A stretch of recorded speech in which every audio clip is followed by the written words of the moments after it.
Hello, good afternoon.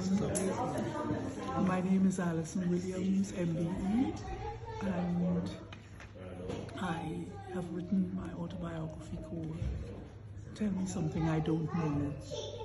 And I'd just like to read an excerpt from it for you.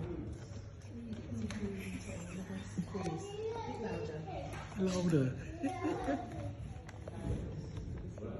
Don't get me wrong, my life has by no means been perfect, but it's been a fascinating journey nonetheless.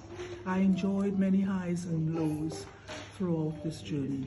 Although I thought that my mother controlled my life at all times, and I seemed to have little freedom, I wouldn't have had it any other way. In fact, I felt as free as you possibly could, as my mother and I were on the same page. I think my earliest memories of myself are from 3 to 4 years old. I remember my house in Trinidad. It was a warm and sunny place with my mom and dad and brother. Mom was a nurse in the hospital and daddy a carpenter.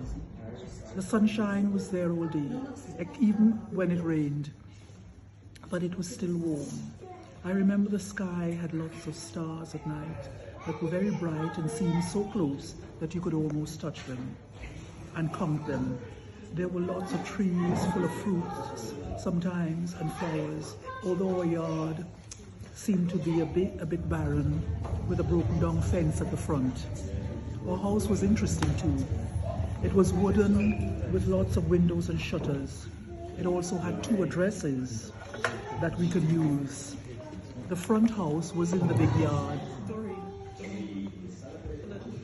and belonged to the owner, and it had its own address.